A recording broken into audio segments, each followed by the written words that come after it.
Yes, sir. Okay, sige. Sorry. Nag-error yung aking kanina. Ah, microphone. Okay.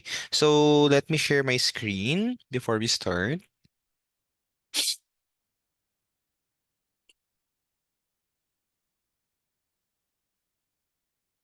Okay. So, good afternoon, everyone. Welcome again to our science session for this afternoon, no? So, from our previous discussions, we have tackled several topics in chemistry, no? So, um first is your quantum theory in atoms, no? So, kung napanood nyo na yung asynchronous video ko, ayun, doon tayo nag-start sa mga quantum theory in atoms, no? Yung mga de Broglie wavelengths, ayan. So, for this afternoon naman, itutuloy natin yung discussion natin from molecular geometry up to this one, yung ating mga intermolecular forces of attraction. So again, guys, when you enter the university, ang pinakaunang subjects kasi na itatakal ninyo is if you're handling or nasa life sciences course kayo, so probably it's organic chemistry and your general chemistry. So ang pinaka nagagamit usually na starting point sa ating organic chem is actually this one, yung ating mga intermolecular forces of attraction. So, from your high school discussion, I would just like to ask you guys, have you tackled intermolecular forces of attraction? Na turo ba sa inyo to before? Do you have any idea kung ano to mga IMFA na to? Hmm? May idea ba kayo kung paano siya? Like yung mga dipole-dipole, London dispersion forces, do you have any idea about that? Or first time yung naririnig tong intermolecular forces of attraction? We already Okay. discussed about it po. Okay. Sige, so na-discuss naman na to previously. So let's just uh, again have a refresher for this intermolecular forces of attraction. So technically guys, intermolecular forces of attraction, actually meron siyang tinatawag na mga innate properties. Ibig sabihin, pag nag-exist yung isang atom, meron na kagad siyang ganong interaction, ano? Meron din naman tayong mga based on structure, like based on their dipole moment. So before we start our discussion, can someone give me a simple definition of dipole moment? Ano kaya yung dipole moment?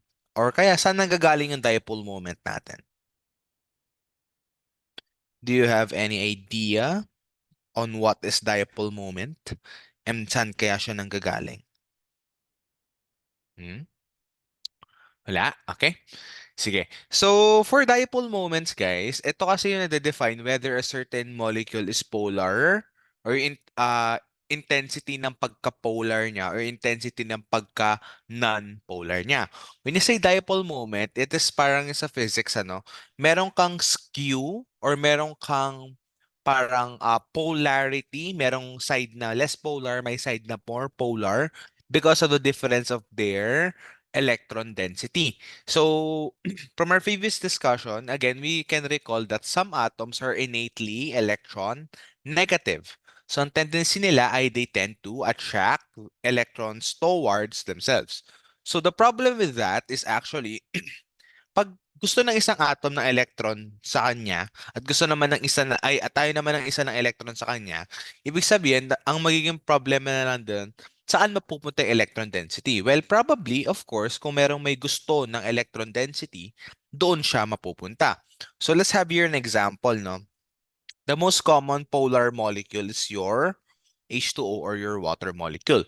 As you can see here, oxygen is highly electronegative and it has a lot of lone pairs. So anong implication pag ganyan ang ating structure ng oxygen?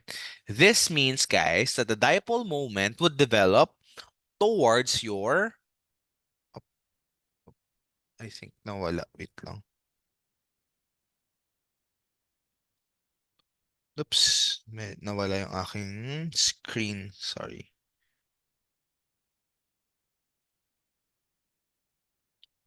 Okay.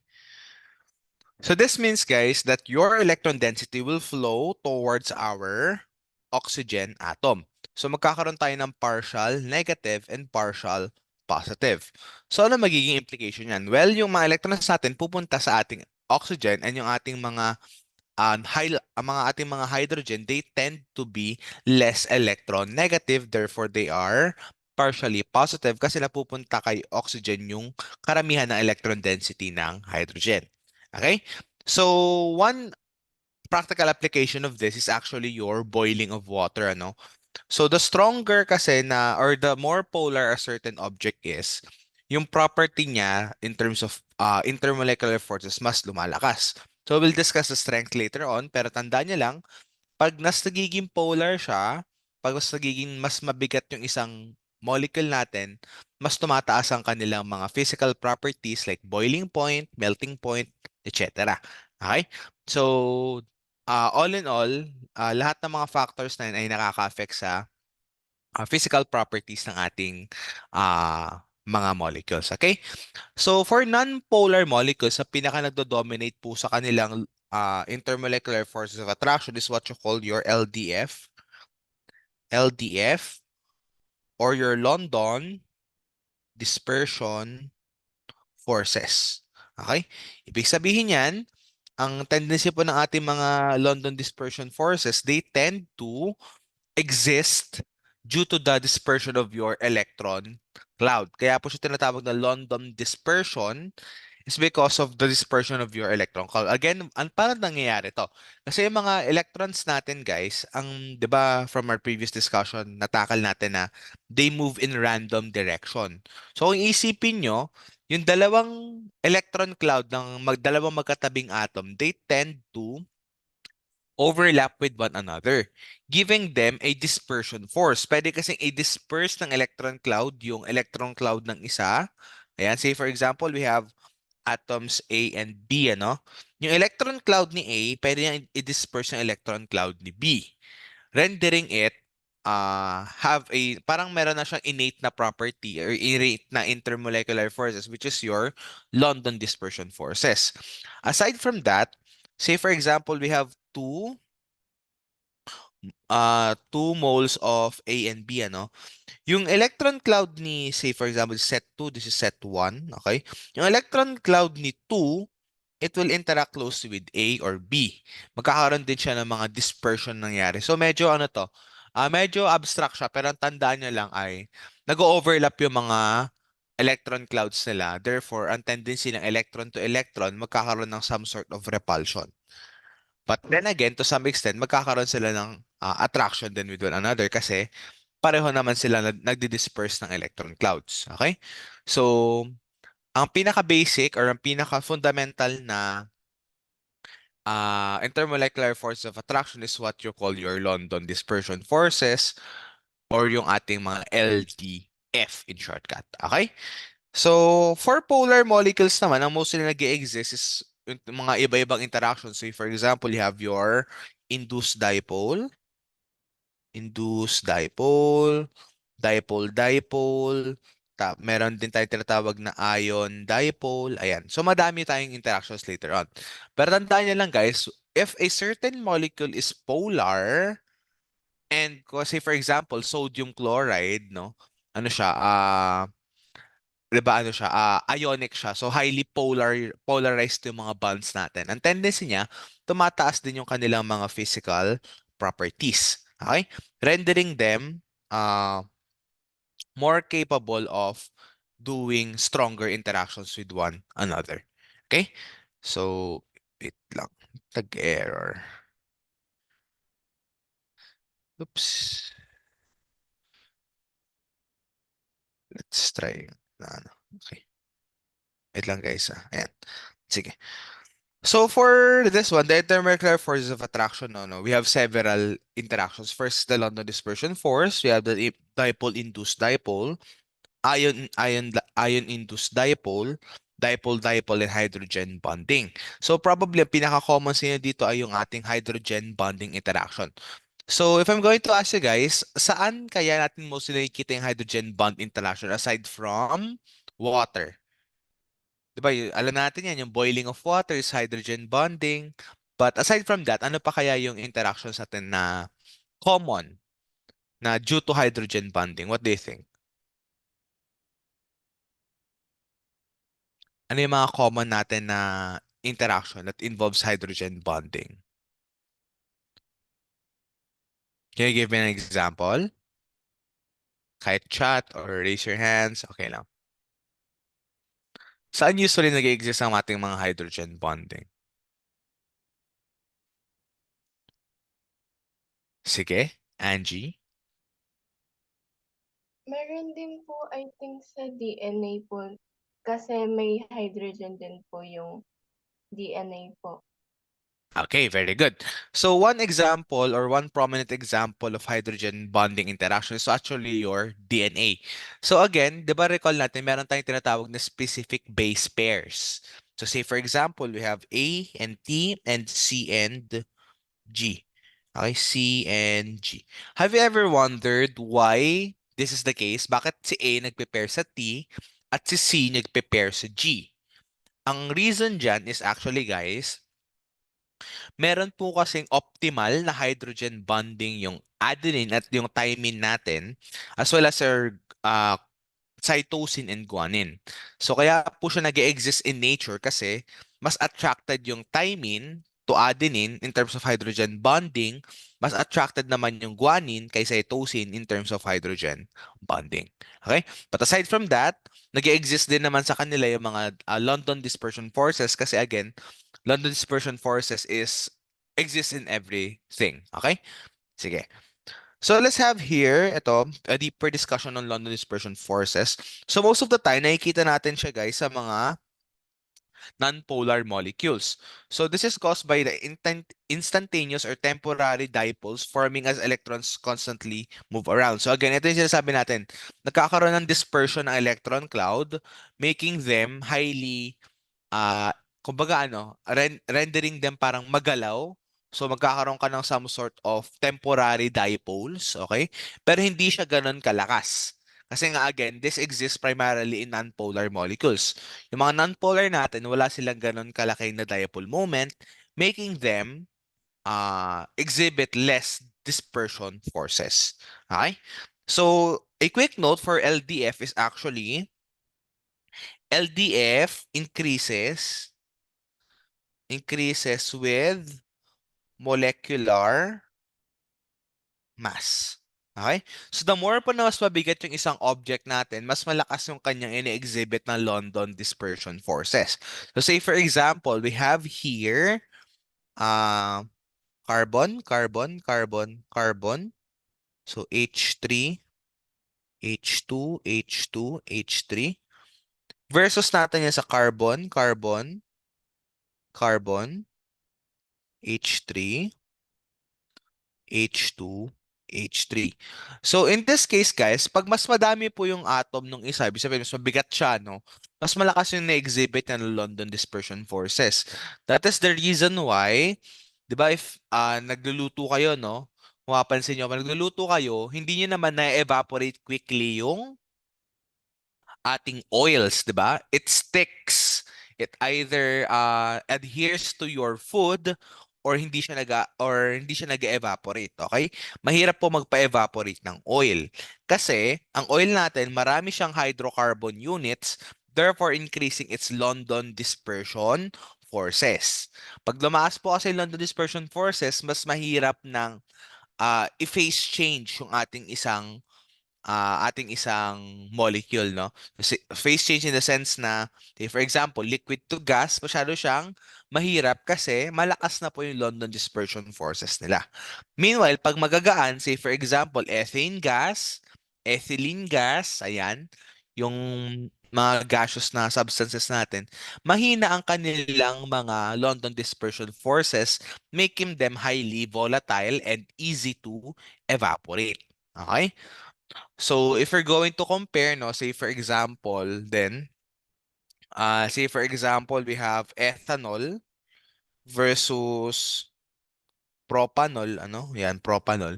Mas mahirap po evaporate ang ating propanol as compared to your ethanol. Kasi nga, mas malakas ang kanilang London dispersion forces.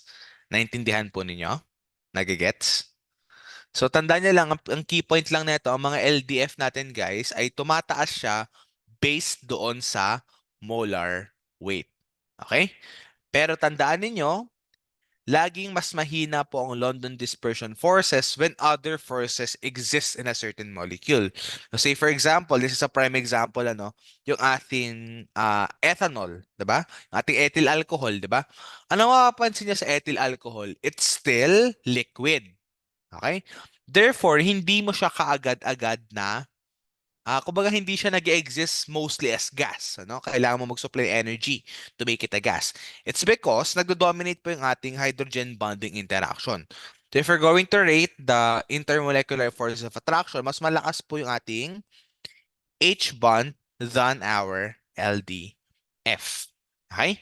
Lagi nyo pong tandaan yan. Mas malakas yung mga H bonding natin, yung mga dipole moments natin as compared to your London dispersion forces unless merong ruling unless super laki ng difference sila sa molar weight. So say for example, palmitic acid C16 'yon. Sabihin masyado siyang malaki, 16 carbon units. Siyempre mas mataas na yung kanyang boiling point, yung kanyang melting point than your water molecule which has only 18 grams per mole na molecular weight. Okay? So, naintindihan po ninyo yung London dispersion force. Can you give me can you give me a sign? Ayan. Nafa-follow ba? Thumbs up? Okay? Sige. How about naman yung ating mga dipole-induced dipole interaction? So, when a dipole affects the electronic distribution of a non-polar molecule, so say for example, we have here, focus your attention na dito. We have here a polar molecule. Okay? Polar siya. Meron siyang dipole moment. Meron naman tayong non-polar molecule. Okay? So, yung permanent dipole natin, nag-exist siya dito sa left side, ano? Pero as it goes closer to your non-polar molecule, it will actually induce some sort of temporary dipole. Okay? So, yung anong difference ito sa LDF? Yung LDF po, parehong non-polar plus non-polar. Pag dipole-induced dipole, meron kang polar plus non-polar. Okay? So, kagaya nito, this is a polar molecule, this is a non-polar molecule. Kaya ang mangyayari po dito, guys, the polar molecule will induce some sort of a dipole moment to your nonpolar molecule, making them partially or temporarily dipole. Okay? So this one example of this, say for example, kakain ko lang kasi ng pancit canton, ano. So pag niluluto kayo ng pancit canton, ano napapansin niyo guys pag niluluto niyo, pag sinasama niyo yung oil? 'Di ba to some extent parang naghahalo yung oil pati yung tubig ng pancit canton. Bakit kaya gano'n yung nangyayari? Well, one reason for that is because yung ating mga dipole moments, nagkakaroon siya ng induced na interaction. So, say for example, yung water natin, since it is a polar molecule, it will interact closely with your non-polar molecule, rendering them partially polar. Okay? So, ganun po siya. So, another example of this is kunwari,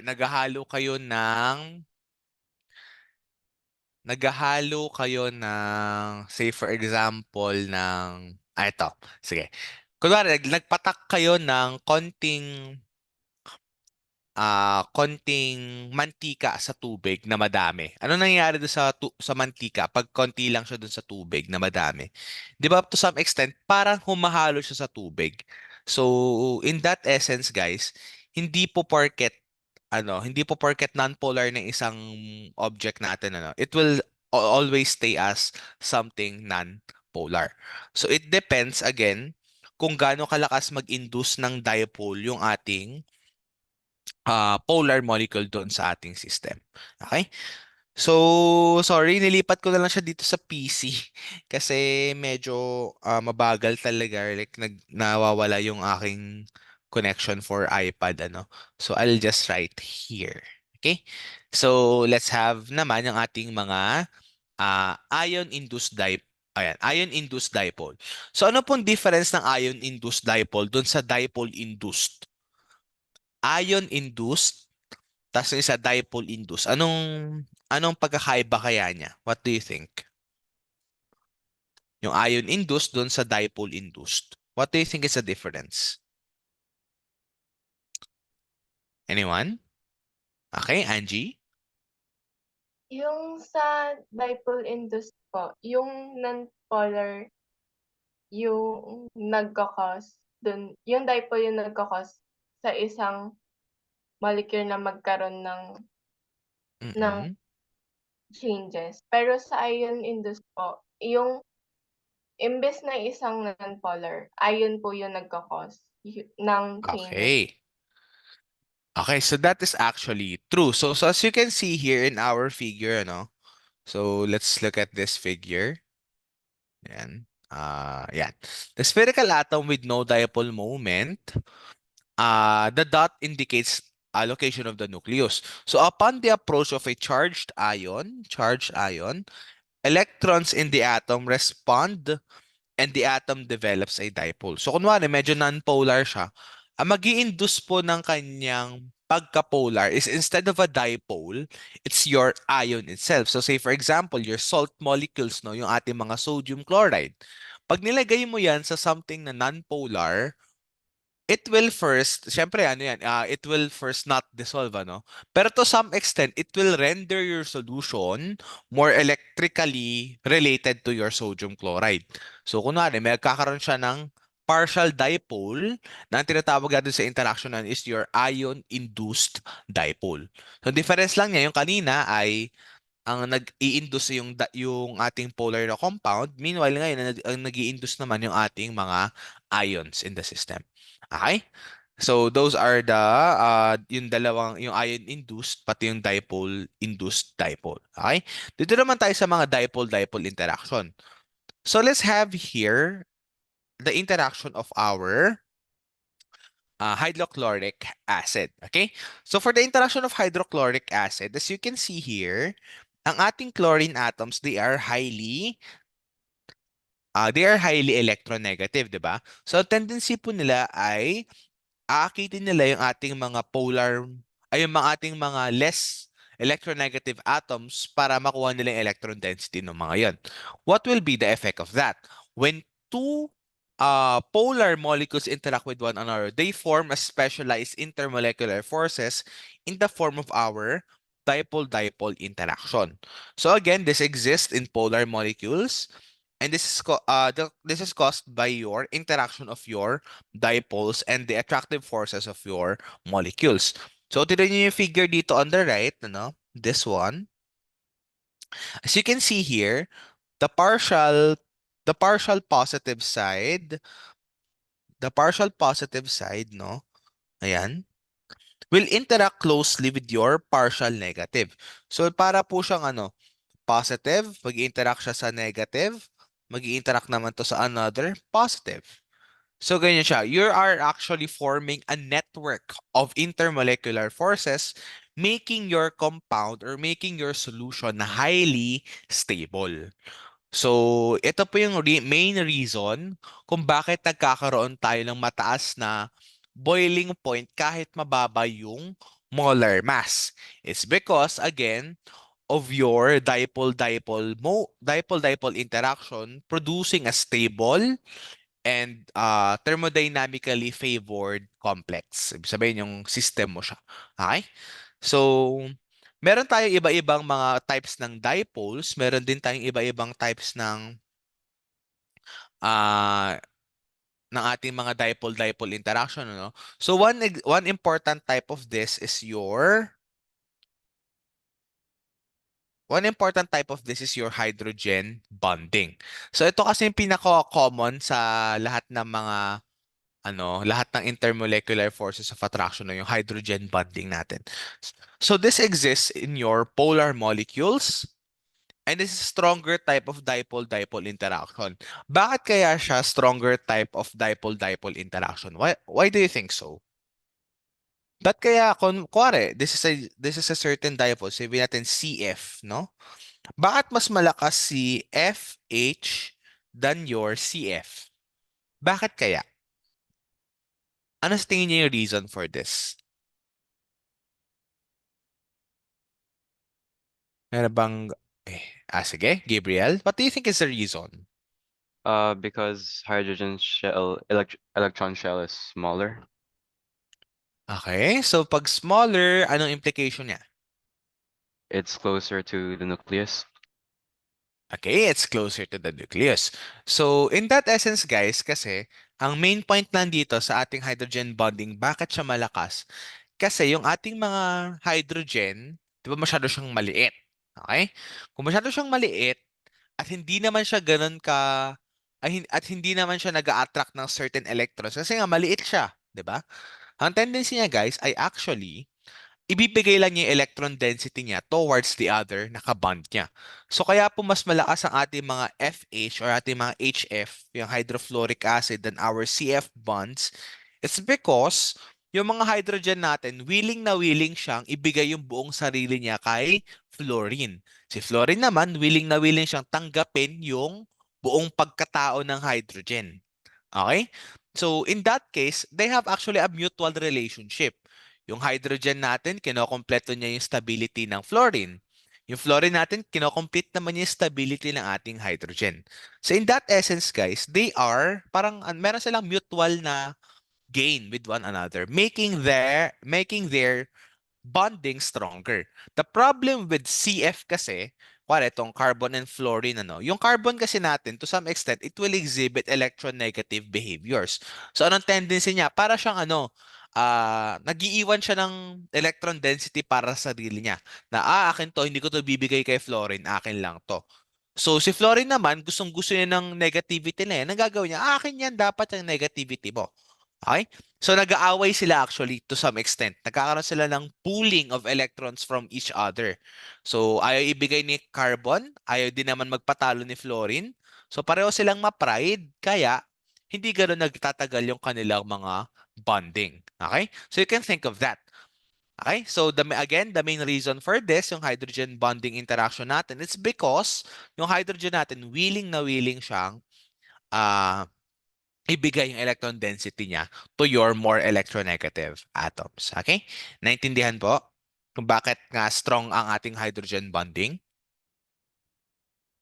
Okay? Naintindihan? Okay, sige. Very good. Ayan. So, for this, ayan, ang implication ng ating mga hydrogen bonding madami. So, one is your water. So ano yung epekto ng ating hydrogen bonding sa water? So, you have here surface tension. Again, what is your, saan yun usually na-observe yung surface tension? Saan yun usually na-observe tong surface tension? Hmm. Okay, Gabriel? In water droplets or when small insects have the ability to float on water because they have like a big surface area in relation to Okay. weight. Okay, ayan.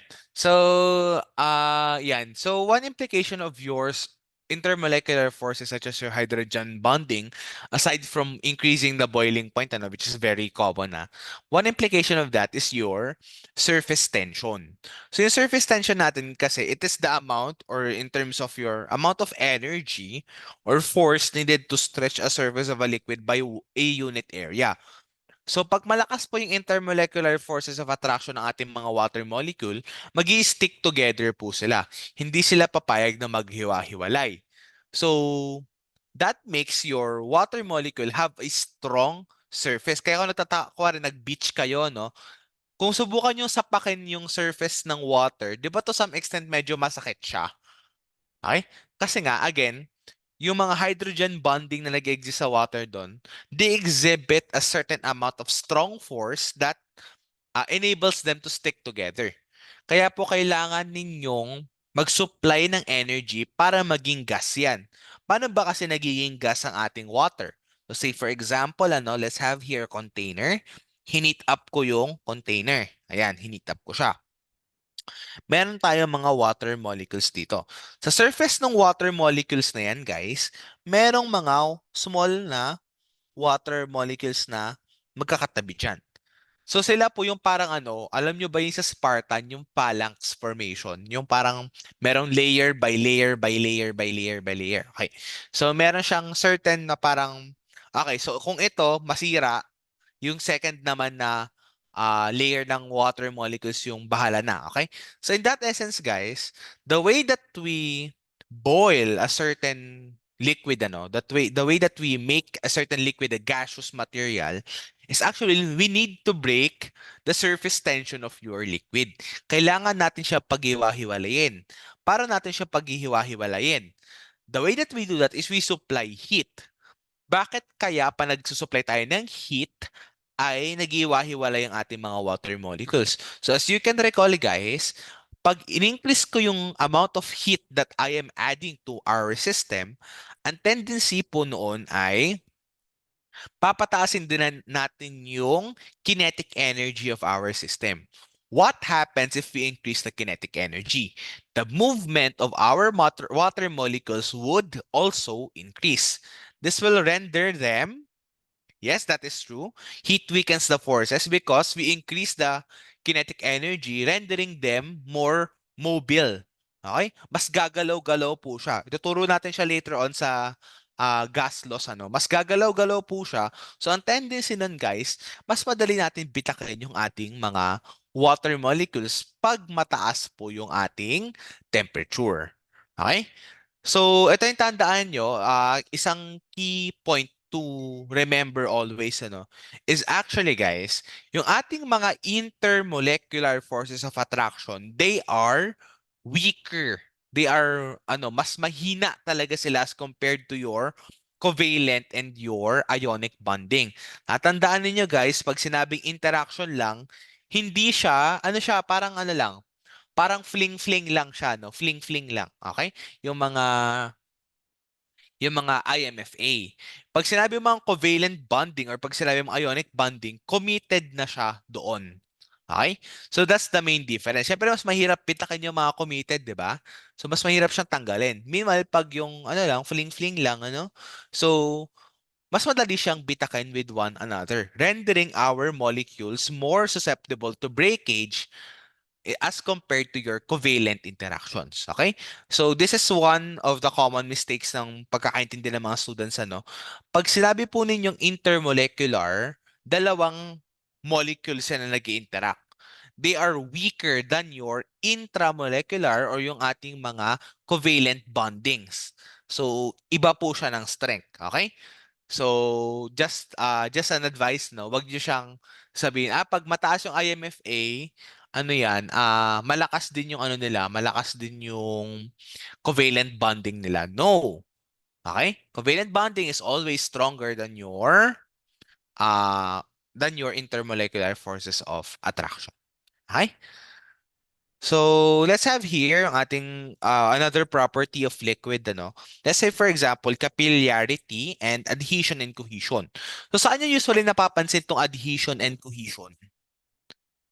Saan nyo siya usually napapansin? Water po. Okay, sa water. So, say for example, sa ating mga plants, di ba? The way that the plants transport water towards your upper part of the plant from the roots, di ba? Kasi sa root, ato lang yan Pag umulan po guys, hindi yung leaves yung nag-absorb ng water yung roots po yon, okay? So yung roots natin, ina-absorb yung mga water molecules doon, tapos tina-transport natin siya sa other parts of the plants through your adhesion and cohesion. Yung adhesion, kung isipin niyo na lang yung adhesion guys, para siyang glue. Ginlo ko to at ginlo ko yung another object. So dapat two different objects siya. Pag cohesion, sulat natin pag adhesion, two different objects. Okay? Pag sinabi mo namang cohesion, same objects, okay? So say for example, yung plant natin nagmo-move from the roots towards your say for example branches Yung adhesion po doon, it's your say for example the bark of the tree, yung mga cells sa bark ng tree, it will interact with your water molecules through adhesion to bring them up.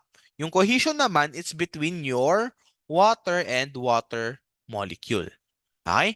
Since same sila ng properties, they tend to attract one another strongly. Okay? So that's the main difference between your adhesion and cohesion. Okay? So take note lang then the definition of capillarity, it is the rising of water through a narrow space. Okay? So one example again then, so sino madalas na magpaano dito, magpa-inject or magpakuha ng dugo? Have you ever wondered sa mga syringe natin, bakit kayo umaakyat yung dugo ko dun sa syringe instead of flowing back to my body? Well, it's because of your capillary action.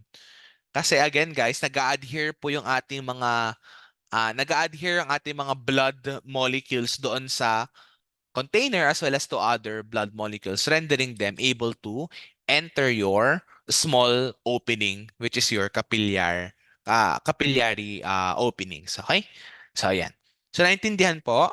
May question po ba for intermolecular forces of attraction? Medyo ano lang siya, medyo madali lang siya, no? Again, ang pinaka take home natin dito, guys, ang pinakamahina talaga for sake of simplicity, ang pinakamahina talaga is your London dispersion forces, followed by your dipole induced dipole, followed by your ion dipole, then your dipole-dipole, and your ionic bonding na mismo.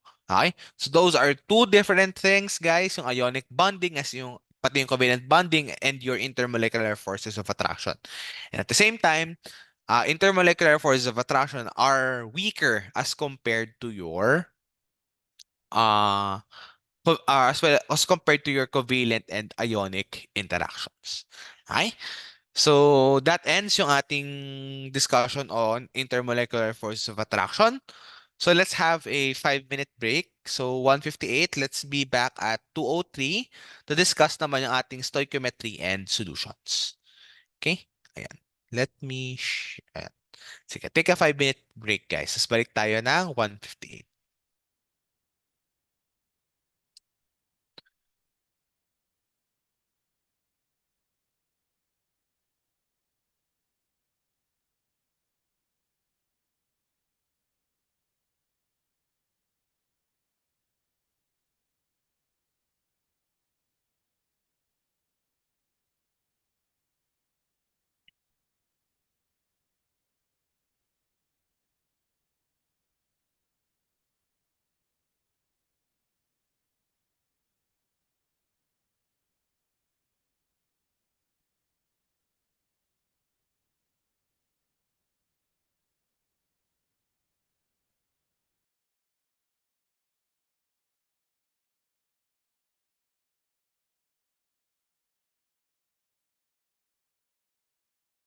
Year stoichiometry. So ito po yung madalas na tinuturo sa high school, ano? So, ano siya, siguro marami ng biyasa dito sa paggagawa ng stoichiometry, okay? So, ang tandaan nyo lang, guys, pag kasi high school na stoichiometry, ano, ang usual tinuturo sa atin ay dimensional analysis. Wala naman pong problema if hanggang college ay gagamitin nyo pa rin dimensional analysis, ano? So, if doon kayo comfortable, kaya naman siyang gawin. However, not all instances are parang ano, mabilis yung dimension analysis. Meron, say for example, when you take analytical chemistry, masyadong matagal if you do dimensional analysis ng isa-isa. So, meron tayong tinatawag na mga stoichiometric ratios, ano?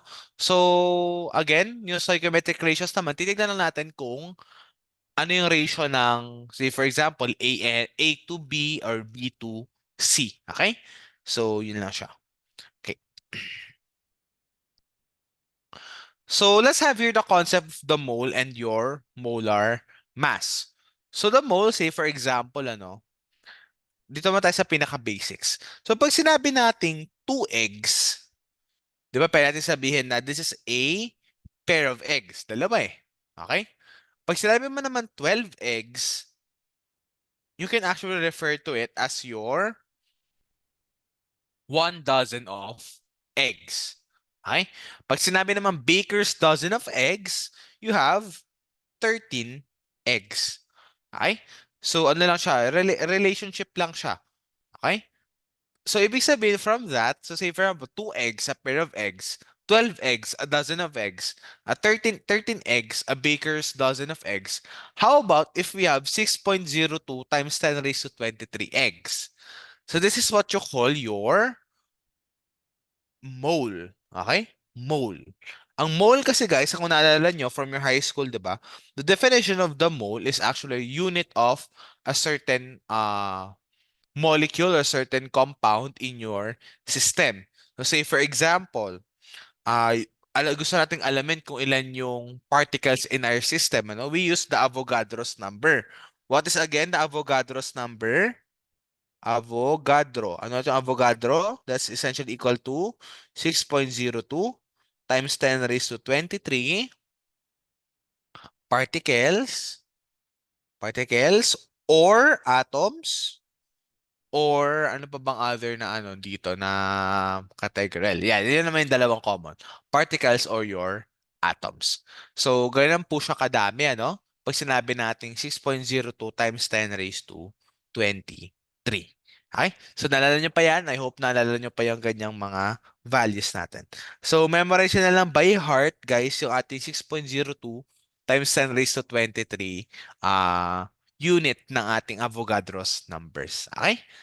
So if you have here, how many pairs? So let's have an example here no, before we proceed to our mga actual calculations. Ano? So, how many pairs of socks do I have when I have 7 socks? So, yan muna. Diyan muna tayo sa mga logic na yan. To recall lang. Ano? So, ilang kaya? 3 lang? Ilang pairs of socks? You have actually 3 pairs tapos meron kang excess na 0.5. Meron kang isang excess na 1 sock lang. Okay? So in that guys, we can convert na we have a stoichiometric ratio na 2 socks is equal to 1 pair. So therefore, if we have 7 socks, we have 7 over 2 pairs. Okay? So that is essentially equal to your 3.5 pairs of your socks. Okay? So, ganyan siya. Nakikita niyo yung ratio niya. Kaya kasi nasabi na stoichiometric ratio yung kino-consider natin sa mga ano sa mga calculations in college kasi mas mabilis siya. So pag may 2 socks ka in 1 pair, edi pag 7 socks, 7/2 lang siya. Yan. Okay? So let's have here ito. How many moles of balloons are there in 5.02 times 10 raised to 23 balloons? Ilang moles po kaya ng balloons yan? Hmm. What do we do for this? We want to know the number of moles, di ba? How do we do this? If you want to know the number of moles. Okay? May mga nag-message sa akin. So, may mga nagsagot ng, okay? Divide by the conversion rate. What's the conversion rate if that's the case? Meron din tayo divide by the Avogadro's number. Okay? So, let's see if your answers are correct. So, in this case, let's have that 1 mole is equal to 6.02 times 10 raised to 23 balloons. Okay? So, if that's the case, if we have 5.02 times 10 raised to 13 balloons, ilan kaya yung moles ng balloons na gagawin natin? So, we simply divide 5.02 times 10 raised to 13 by 6.02 times 10 raised to 23. So, ito po siya. I-divide lang natin yung ating values by our moles in terms of your Avogadro's numbers. Kasi again, we are given the number of particles. So if we want to solve for the moles, we just need to divide the number of particles by the moles. Okay? And that is given by your relationship in this case. If we have 6.02 times 10 raised to 23 balloons, we will just divide 5.02 raised to 13 by 6.02 times 10 raised to 23 and we'll have, let's have it here, ayan, 8.34 times 10 raised to negative 11 moles of balloons. Okay? So, very small value siya. Okay? Ayan. So, very good din. Nasolve naman ng lahat. Okay, sige. Okay? Yeah. So, let's have here naman the concept of your molar mass, ano? So, the molar mass is the sum of the atomic masses of all the elements that make up the compound. So, let's have here the example of your acetic acid. Okay? So, acetic acid, fun fact lang, it's what you call your vinegar. Okay? Acetic acid siya. So, in this case, how do you solve for the molar mass of acetic acid? We just need to find the sum of every atom and its repetition in your molecule. So say for example, in CH3COOH, how many carbons are there? Ilang carbons yung nandito sa compound natin? Ilan? We have, how many? We have two carbons. Two carbons. How many hydrogen? Four hydrogen. And how many oxygen? We have two na oxygen atoms. So in that case, we just need to multiply them by the given na molar mass of your certain atom. So medyo memorize ko na siya, no? For carbon, you have 12. For hydrogen, you have 1. And for your oxygen, you have 16.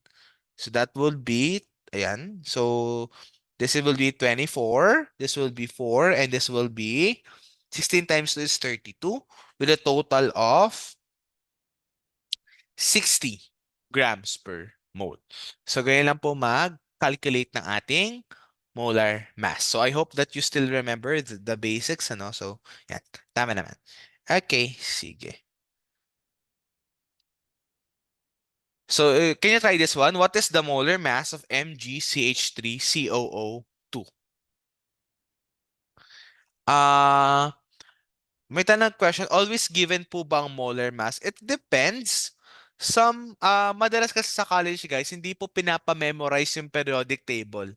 Ang periodic table, gaya nga ng turo sa akin ng first year ay ano siya, ang ginagawa sa amin ay pinapabigyan talaga kami ng periodic table. Meron naman margin of error dyan, ano? So, yung mga 0.0 something na yun, okay lang siya na magkaroon ka ng disparity. Okay? So, it doesn't matter. Pero, it's either binibigay na siya explicitly or pinapagamit kayo ng similar na periodic table. So, kunwari, sa exam, ano, isang periodic table lang for the whole class for your exams. Okay? So, in this case, can you try to solve for this one? What is the molar mass of MgCH3COO2? Okay? So I'll try to solve this with you guys. If you have a calculator, you can use. I actually recommend, wala po advertisement, pero ang usually ginagamit ko is this one, yung Casio na ClassWiz. Is very fast kasi as you solve, no? So mabilis siya mag-solve. Kaya gusto ko tong ClassWiz ng Casio. May kamahalan nga lang, pero very fast naman yung pagsasolve niyan. Okay? So let's have it here. What's the molar mass of MgCH3COO? Can you try? Okay? May 144. Okay, meron din nasagot ng 100, ay 142. Okay, meron din sinabi 142. Okay? So let's check what's the molar mass of your MgCH3COO. Okay? So in this case, let's identify, di ba? MgCH3COO2. So ilan po yung ating carbon dito? We have 2 times 2. So that's essentially this one. Saan naman po nanggaling yung 6 natin is your 6 hydrogen atoms. Saan naman po nanggaling yung 4 dito? It's your 4 oxygen atoms. And your magnesium is your 24.3 grams per mole. So in total, you have 142.4 grams per mole. Okay? Naintindihan po? Okay? Yan. So, yan. Tama naman yung mga sagot ninyo sa chat. So, very good everyone. Ganyan lang po maggawa ng ating molar mass. Okay? Yan. So, can you try to solve for this one? What is the mass of 3.5 moles of MgCH3COO2? What will you do here? So, what will you do is, you have 3.5, diba? 1 mole is equal to, ilan po yung molar mass kanina? 142.4. Okay? 142.4. Okay? Yan, 142.4. So how do we do this, no? If we have 142.4 na molar mass, okay? So what will you do? We just simply 3.5 moles times your 142.48 grams per mole. So ilan po siya? Again, is 498.4 grams. Okay? So ganyan lang po siya kabilis ganyan lang siya straightforward mag-solve ng mga stoichiometric problems. Okay? So, yan. So, if I dissolve 1 mole in 1 liter solution, I'll have 1 molar naman. 1 molar of your solution. So, technically, guys, dito rin siya sa mga solutions part yan, no? So, didiscuss natin yan further later on. Pero for this one, just remember na if I dissolve 1 mole in 1 liter, I will produce the units of 1 molarity. Okay? Yan. So, ito naman, madalas nang tinatanong, no, the percent composition of our compounds. So, do you still remember how to solve for these ones? Okay? So, we have several types of questions here. So, for the percent composition, if you have the percent by mass, so marami kasi to guys. Merong percent by mass, merong percent by volume, merong percent by, ayan, yung may percent by weight, ayan. So madami siyang types of percentage. Pag binigay sa inyo na percent by mass, is actually, again, mass over mass. Pag sinabing percent by volume, it's your mass over your volume. Okay? So the percentage by mass of each compound each element in a specific compound. Percent by mass can also be calculated as parts mass over total mass times 100. So say for example, find the percent by mass of composition of hydrogen and oxygen in H2O2. So how do you do this? The way that you do this, guys, ganito, tandaan niya lang to, hinahanap natin percentage by mass. Kung gaano kalaki yung ambag ng isang atom doon sa mass ng isang object. Okay? Or ng isang compound natin. So, ang una niyo pong gagawin dito, pag wala binigay sa inyo kahit ano, pag pinapahanap ay percent by mass of the composition, you find first kung ano po yung total na molar mass nito. Ano yung total na molar mass ng hydrogen peroxide or your H2O2? Ano po yung total mass niya? 2 plus 32 is equal to your 34 grams per mole. Okay? So how do we do this? We can simply find the percentage of hydrogen and oxygen by accounting for their mass.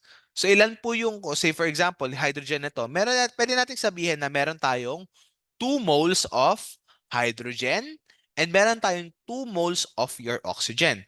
So in that case, if you want to find the mass, we just need to multiply 2 moles by your 16 grams per mole, and that's essentially 32. And we have 2 moles times 1 gram per mole, that's essentially equal to 2. Okay? So find nyo lang yung percentage niyan, 32 over 34, meron kang 94%. Pag naman 2 over 34, meron kang essentially 5.91%. Okay? So, ganyan lang po mag-solve niyan, no? So, ano lang siya. Hanapin niyo muna yung pinaka-total na molar mass, saka niyo po i-divide yung equivalent mass ng each other with the total molar mass. Okay? Naka-follow po? Nagigets? Okay? Gets po yung ating example?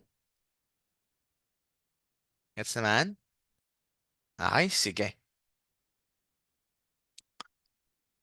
So, how about for this one? A compound is found to contain 50.05% of sulfur and 49.95% of oxygen by weight.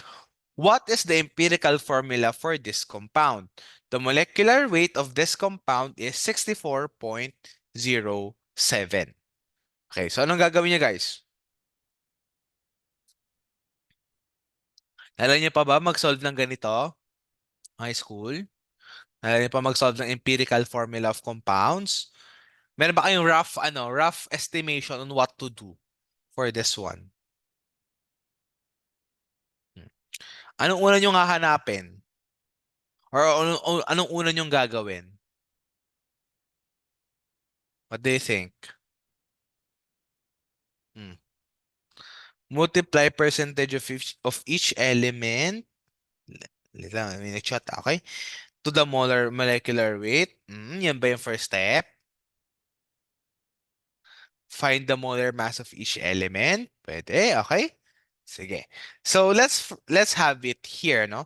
So the way that we do this is we work backwards. Let's first assume na meron tayong 100 grams of the compounds. After which, we get the number of moles of each, then divide by the lowest number of moles, then get the ratio. This will give your empirical formula. Okay? Pag naman nakuha mo yung, to get the molecular formula, we just simply need to divide the molar mass with the molar mass of the empirical formula to get a constant value. Okay, so unang-una natin gagawin, guys, hanapin muna natin yung, i-assume muna natin na meron tayong 100 grams of the system. So if I'm going to ask you guys, pag meron tayong 100 grams in total, ano, ilan po yung grams ng sulfur doon? Kung meron tayong 100 grams in total, ilan po yung grams ng sulfur? 50.05 grams of sulfur. Ilan naman po yung grams ng ating oxygen? You have 49.5 grams of oxygen. So let's have it here, no? So, teka, let's zoom. Okay, yan. Up. Okay. So, una, 50.05 grams of sulfur. Tapos meron tayong 49.95 grams of oxygen. Okay? So, ano po yung molar mass ng sulfur? Ano molar mass ng sulfur?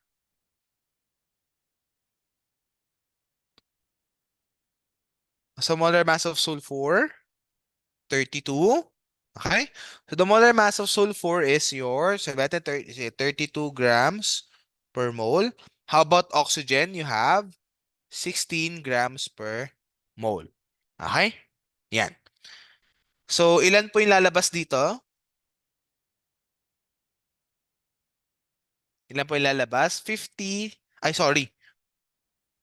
Mali. Sorry. And 32. Teka, let me erase. Sabaw. Okay? Ayan. sorry. Ang pangit ang sulat. 1 over 32 grams, 1 mole. 1 over 16 grams. Okay? Ilan po yung lalabas? Ilan yung grams of ilan moles of sulfur? How many moles of sulfur? Ilang moles of sulfur? You have 1.564 moles of sulfur. How about yung oxygen natin? We have ilang grams ng ilang moles of oxygen? You have 3.121 moles of oxygen. Sino pong mas malaki? Is it sulfur or is it oxygen? Sino mas malaki yung number of moles? Sulfur or oxygen? Is your oxygen. So therefore, i-divide natin tong dalawang ito by sulfur or the number of moles of sulfur, the number of moles of oxygen.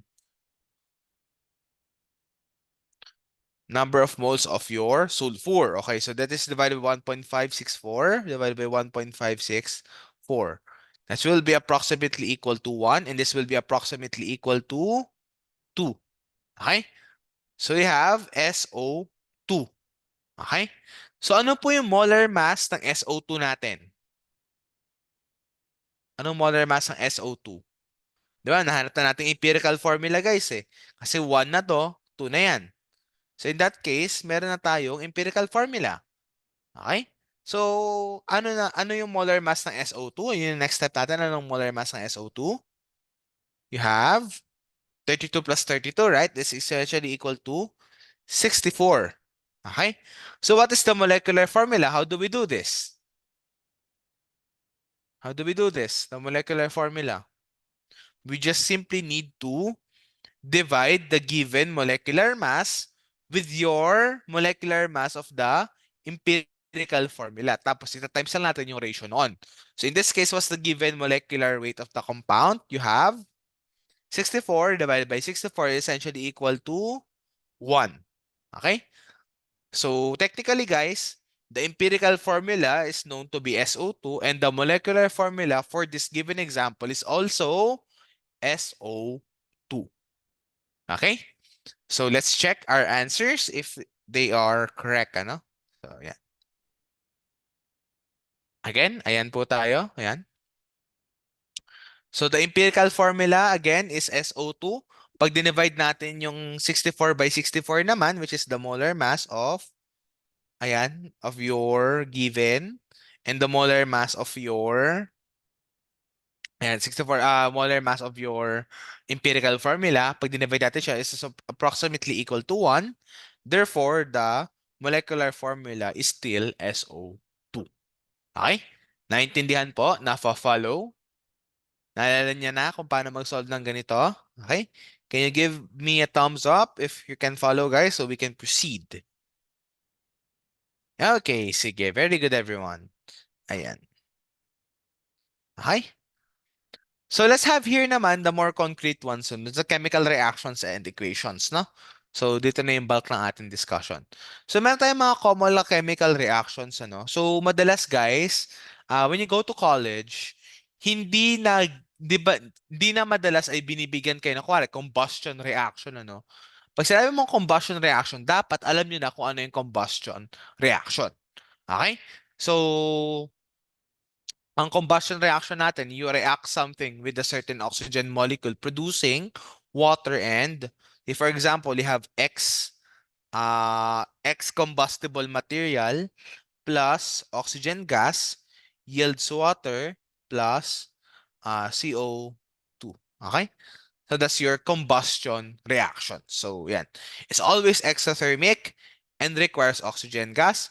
So ang usual na mga fuel natin dito is your hydrocarbons that produce carbon dioxide and water. Pag sinabi mo namang neutralization, exothermic din siya, and it is between your acid and a base, no, yung sa salt natin. So, ano siya, say for example, sodium hydroxide plus hydrochloric acid, you'll have sodium chloride and your water molecule. So, meron pong lumalabas na ganyan. Okay? So, ang tanda niyo lang to guys for this slide, dapat familiarize kayo sa mga common reactions. So, in my experience, kuwari sa exams namin minsan, sinasabi lang combustion reaction. Hindi na kayo bibigyan ng chemical equation for combustion kasi it is assumed na nagbasa kayo about combustion reactions. Okay? So, ganun po siya. Ayan. Ayan, meron na tayong mga single displacement, double displacement, which is very, alam niyo naman na itong mga to. Pag sinabi mo naman decomposition, you are essentially producing more products than your reactants. Pag sinabi mo naman synthesis, pinagko-combine mo yung ibang mga compounds to make a new compound. Okay? So uh, that's your several common reactions. Okay? So again, ito naman yung mga state symbol, S for solid, G for gas, liquid for L, and AQ for aqueous solutions. Okay? So ang first part po kasi ng ating pagsosolve ng stoichiometry is actually yung pagbabalance natin ng chemical reaction. I assume guys na alam niyo magbalance ng chemical reaction from high school. Ang technique lang po dito, i-recap na natin quickly ano. The technique for this is actually, tignan niyo muna kung ano yung nasa reactant at ano yung nasa product side natin. So isa-isa muna kayo magbalance. So say for example, you are given Na2CO3 plus HCl yield NaCl plus H2CO3. Okay. Dito muna kayo sa sodium, guys. Dito muna sa sodium. Left and right. Sino mas lamang? Sino mas madami? Nasa left or nasa right? Yung nasa left side. So therefore, anong gagawin natin? Kailangan natin multiply ng 2 yung nasa right side natin. So in this case, it's 2 NaCl. Okay. However, as you can see here, ilan na naman yung okay na tayo sa sodium, 'di ba? Ilan naman yung chloride dito sa right side? You have 2 chloride molecules. Ilan naman yung chloride sa left side? You have 1 chloride molecule. So in that case, you need to multiply this by 2. Okay? So you're now left with 2HCl yield 2NaCl. So balance na rin po yung ating Cl ions. How about our hydrogen atoms? Ilan po yung hydrogen atom natin sa left side? Ilan? 2. How about sa right side? 2 din. Technically, balance na po yung ating dalawang hydrogen atom. Okay? How about yung naiiwan? CO3. Ilan po yung CO3 dito? You have 1. Ilan yung CO3 sa kabila? You have also 1. Okay? So in that case, you're now able to balance your chemical equation. So you can try these ones sa sarili niyo. You can try these ones, ano? So, ganyan lang siya, guys. Just take note na isa-isa nyo or per step nyo po gawin yung ating calculation uh, for your balance equation, ano? Huwag nyo siyang agad-agad kung hindi pa kayo masyadong biyasa with the balance equation. Okay? So, lagi nyo lang muna tignan per atom, saka kayo mag-adjust ng mga balancing. Okay? Ayan. So, for the experimental determination of the empirical formula, how do we do this?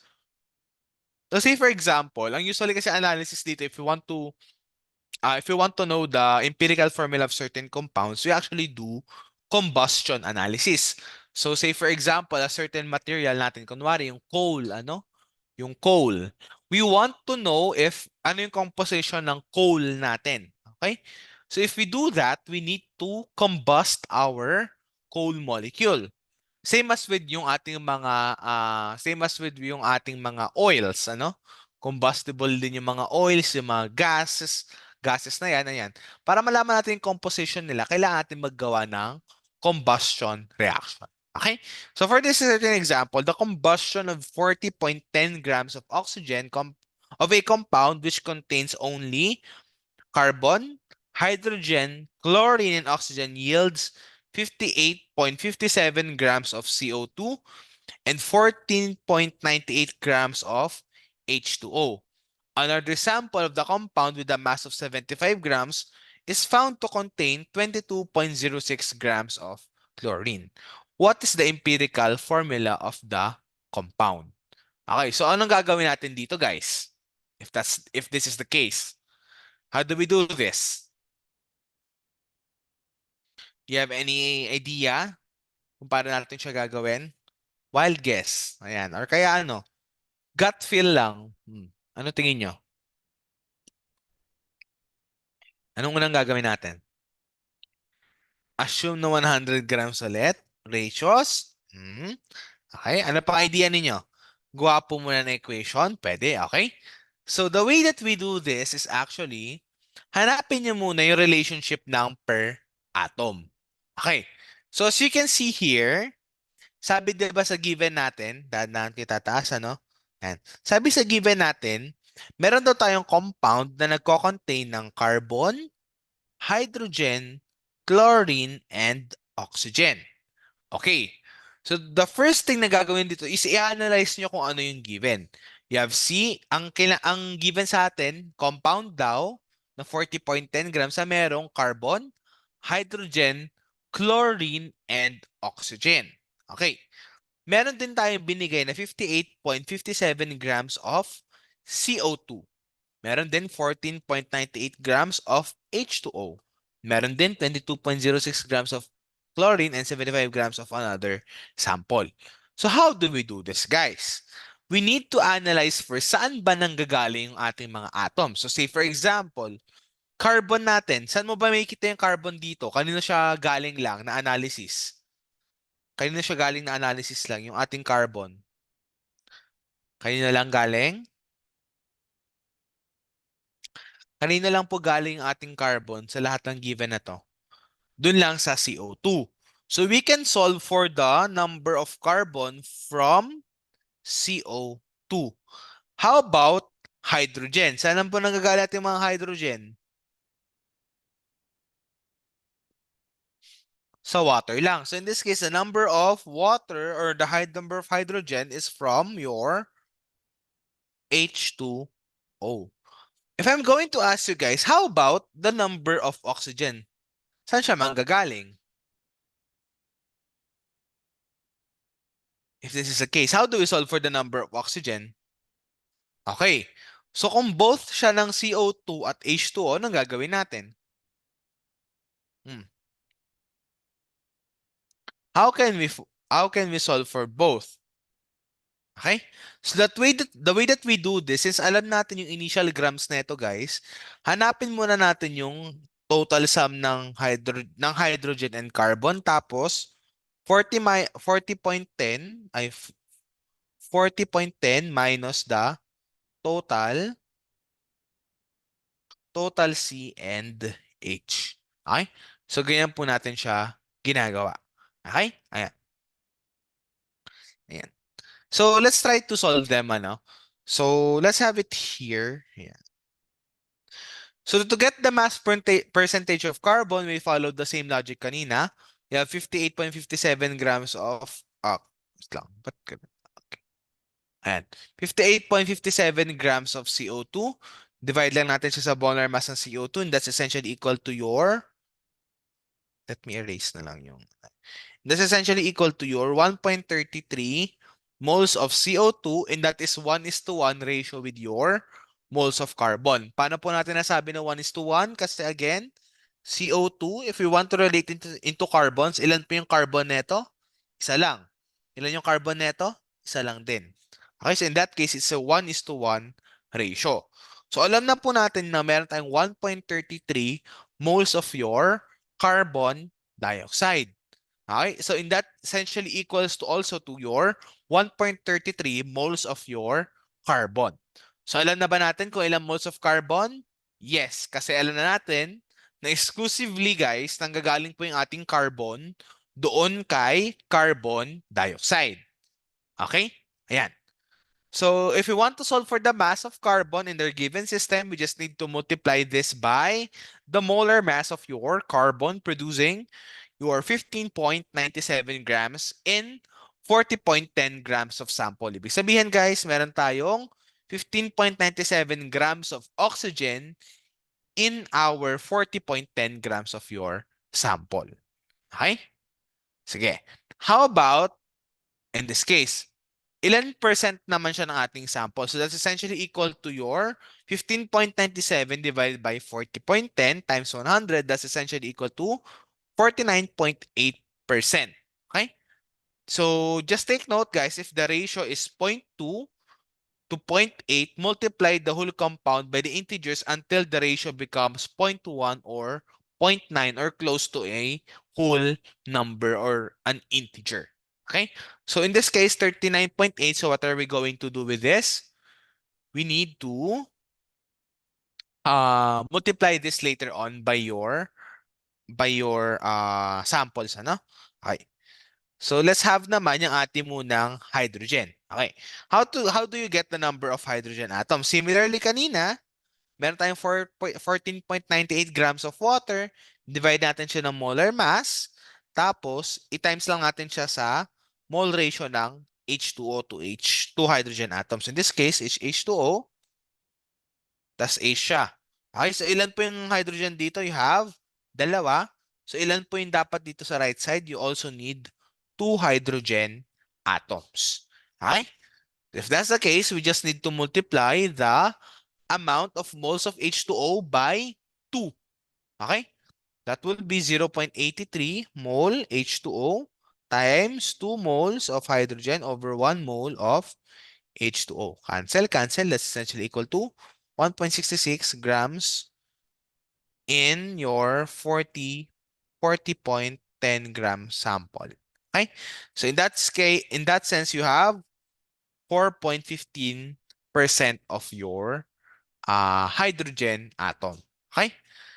So how about the chlorine atom naman? How do we do this? Pag chlorine atom, guys, di ba, sineparate analysis natin siya kanina based from the example, ano? We just need to divide the 22.06 divided by your total na mass of the sample times 100. That's essentially equal to 29.4%.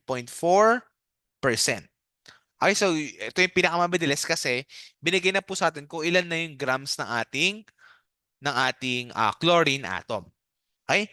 For the other ones naman kanina, dinerive natin siya from your carbon dioxide going to your carbon, then from our water going to your H molecule or H atom. So in that case, meron na po tayong percentage ng ng ating carbon, meron din tayong percent ng hydrogen, meron din tayong percent ng chlorine. Okay? So how do we solve for the percent of your oxygen? We just need to subtract everything by your na-solve na mga values kanina sa 100. So in that essence, we have 100 minus the summation niyan lahat. Okay? So in that case, we are left with 26.6 or 26.6% of your oxygen atom. Okay? Yan. Thus from here, how do we solve for the empirical formula? Okay? So how do you solve for the empirical formula? Ayan.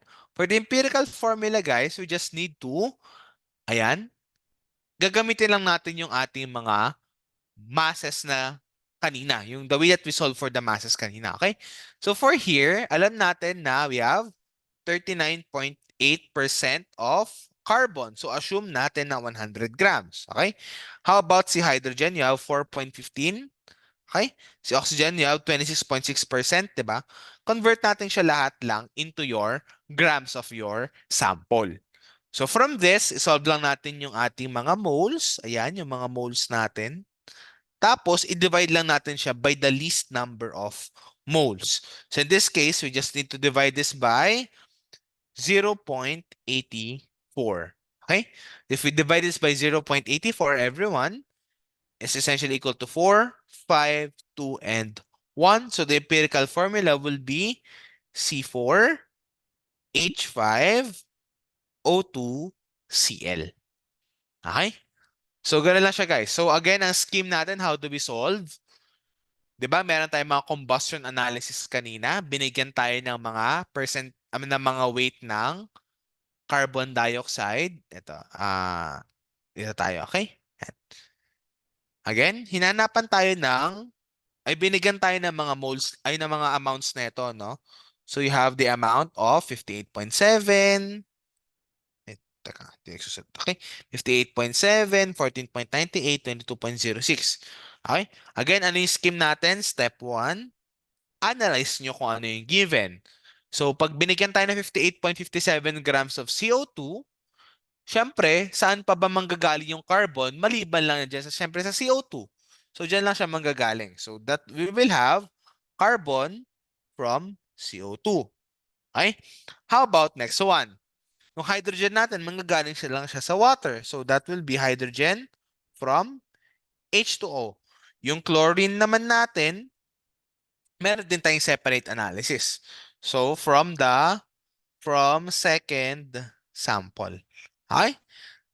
So, from there, pag alam na natin yung kanila mga percentage, percent C, percent H, percent Cl, we just need to assume 100 grams.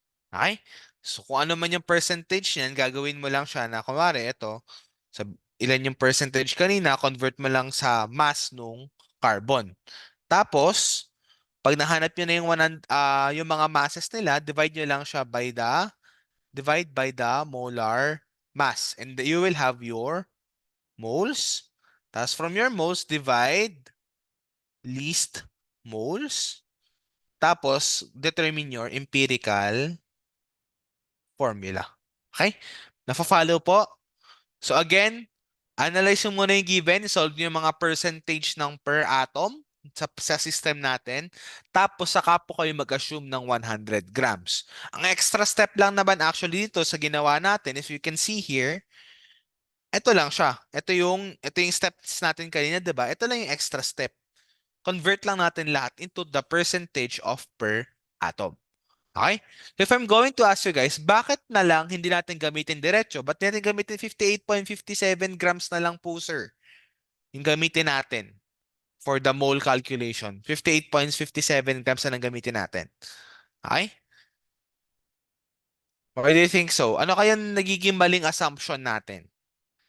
If we utilize lang yung ating yan, 58.57, dinire-diretso ko na yan. Anong maling assumption natin doon? Ba't kaya tayo nagkakamali? What do you think? Ano yung reason? Okay, very good. Kasi again guys, inassume natin na yung CO2 natin wala pong kahalong oxygen dyan.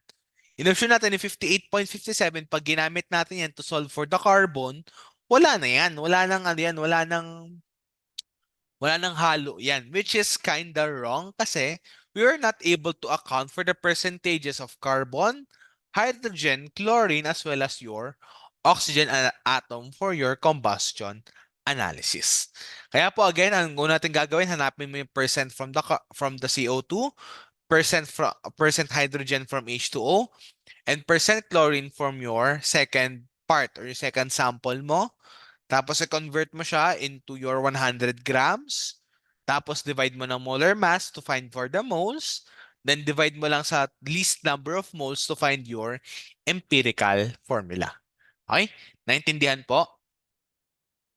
Nafa-follow? Naintindihan?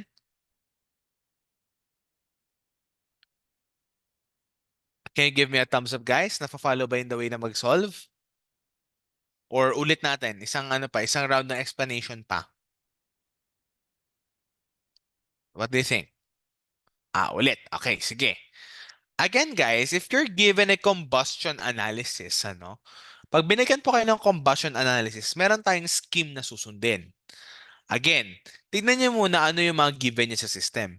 Una, sinabi sa atin na meron tayong 40.10 grams of your sample. Yun yung isa sa pinakamahalaga, 40.10 grams of your compound. Sa unang ano yan, parang ano yan, meron kang experiment 1, meron kang experiment 2.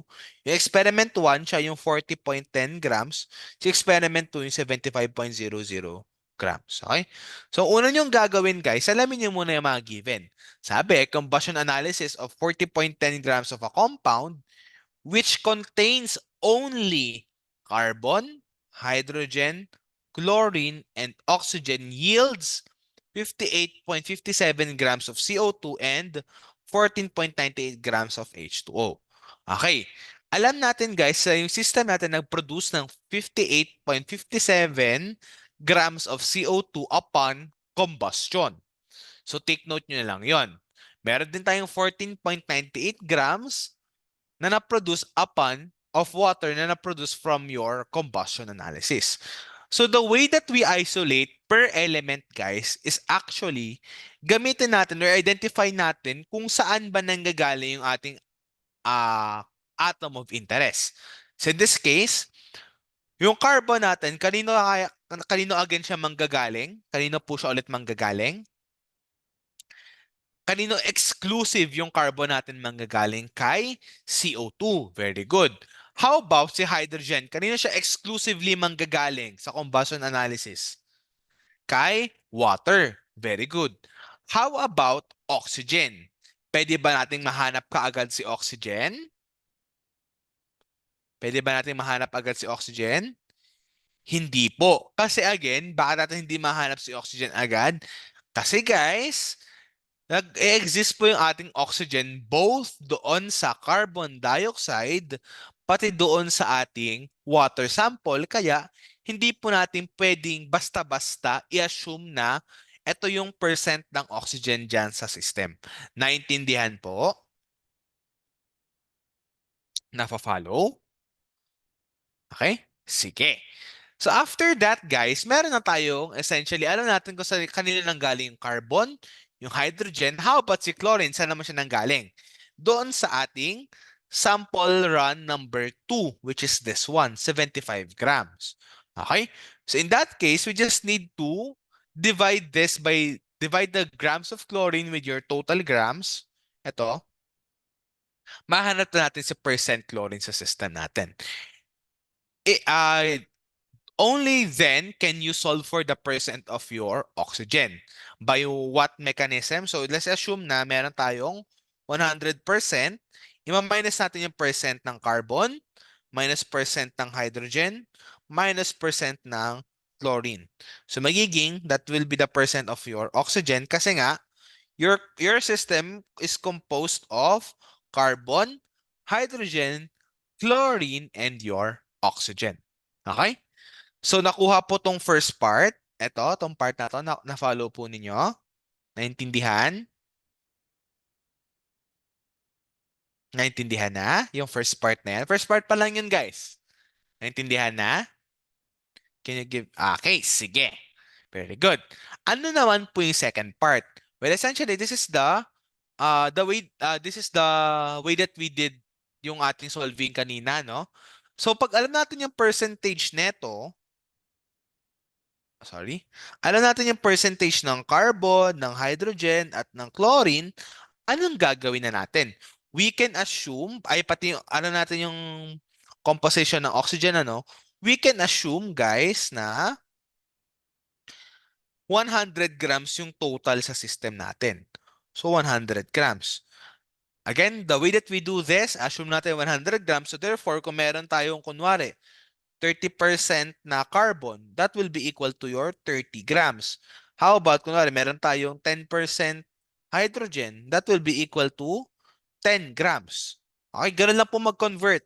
Kung ano yung value niya sa percentage, ganun din yung value niya sa ating grams. Okay? So, assume natin 100 grams. We will now be able to solve for, or we will now be able to obtain the grams of carbon, grams of hydrogen, grams of chlorine, and yung grams ng ating oxygen atom. So, since meron na tayong grams, guys, dito na tayong part. Sa moles na tayo. What do we need to do? Just need to multiply 1 divided by the molar mass of your respective na compound or your respective element. Okay? Okay. So, in that essence, guys, mahanap natin, anong variable yung mahanap natin from this one? Anong variable yung mahanap natin? Anong variable mahanap natin? Moles. Very good. Okay? So, nahanap na natin yung moles ng carbon, moles ng hydrogen, moles ng chlorine, and yung moles ng oxygen. After which, anong gagawin natin, guys? Pag nahanap natin yung moles, kailangan na lang natin i-divide yung pinakamaliit na number of moles sa lahat. So, say for example, we have 5, 4, 3, 2. Okay? What do we do for this one?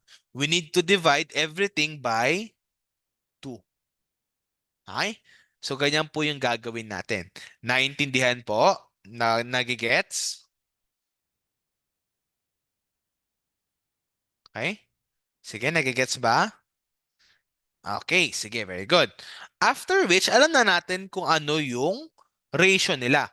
Since, di ba, dinivide mo yun sa pinakamaliit na value, alam na natin, guys, yung ratio na later on.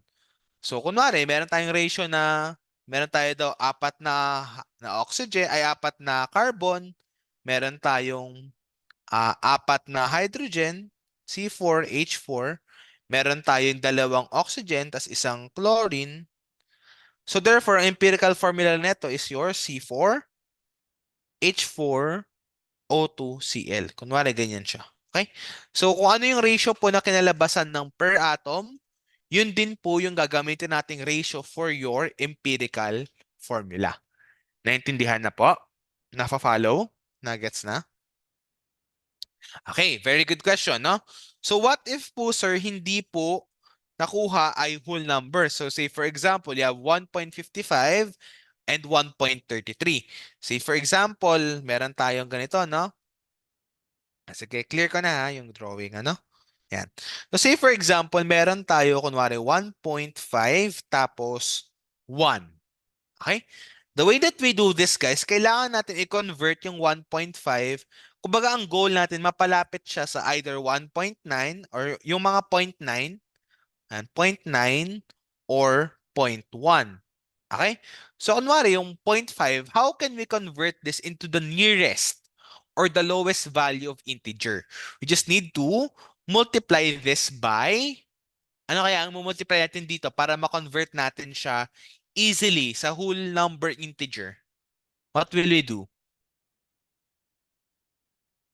We need to multiply the system by 2. Very good. So, kailangan na natin siyang multiply po ng 2 pag ganyan yung ating ratio. Okay? So, tatandaan nyo guys, pag meron tayong 1.5, kailangan natin multiply lang ng 2. Ibig sabihin, para in more general terms, ano, pag meron kang 0.5, guys, kailangan mo lang siya i-multiply by 2.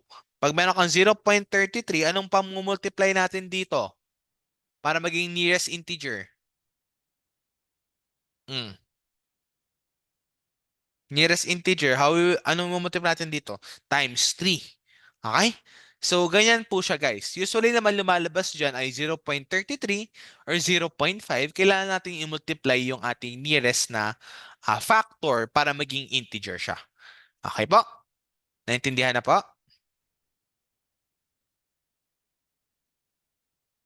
Okay, yan. Very good. Para maging 0.9. Okay? So, ganun lang po mag-solve ng ating mga empirical formula, no?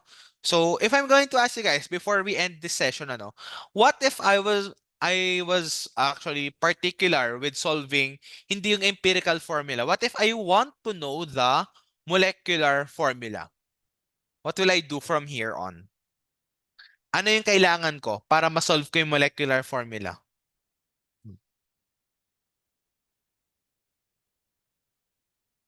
What will I do? Ano yung kailangan kong given para ma-solve ko yung molecular formula ng compound na to? What do you think? Okay. Okay. Okay. So again, ang kailangan natin how to convert the empirical formula to our molecular formula is actually kailangan given sa atin kung ano po yung molar mass ng ating compound. Say for example, meron tayong 100, no? Dapat na kuwari, 100 yung grams per mole yung molar mass ng ating compound. Tapos yung empirical formula, molar mass say for example ay ah sabihin natin 25. Ano? 25. So the way that we do this is we just need to divide 100 grams per mole with 25 grams per mole. So you have 4. Okay? So in that case, kailangan natin i-multiply yung ating system by 4. Or yung ating empirical formula by your factor of 4 to get your molecular formula. Okay? Na-follow? Okay, sige, very good. So, ayan, I think this is the side where we will end muna, no? So, ayan, I hope that you have learned something. Do you have any questions for this afternoon? May mga hindi ba clear sa inyo? Do you have any questions before we end? Wala naman? Okay, sige. By the way, guys, yung ating problem set, ano, you can answer it as your practice, pero I don't think I will be requiring the submission kasi mahaba siya. Saka baka mahirapan kayo na. So, ganito na lang gagawin natin, okay? So, okay, sige, ayan. Sige, okay na yan. For the meantime, guys, if you're having a difficult time answering yung problem set na binigay ko sa inyo, no? Try to do self-study first. Tapos pag may hindi kayo clear na concept, you can actually chat me naman sa Canvas natin, ano. Pwede niyo akong i-message sa Canvas so that I can give you a tips or pointers on how to answer certain problems. Okay? So again, hindi po required yung ating problem set na kasi masyado siyang mahaba, no? So hindi siya required na ipasa kagad. It's just I just gave it for you to practice them para masanay din kayo sa mga deadlines, masanay kayo sa ganong kahabang mga problem set. Kasi usually, ganun naman siya kahaba binibigay sa mga subjects ninyo. Okay? Ayan. So, do you have any questions, guys? Okay. So, may nag-message din. Okay. Sige, sige. Okay. So, I'll try to upload later on sa Canvas natin yung mga materials. Ano. However, yung recording naman, for your reference, pwede nyo naman kunin din sa bridging program, no? So, you can study it on your own, yung mga recordings natin. I think available naman siya.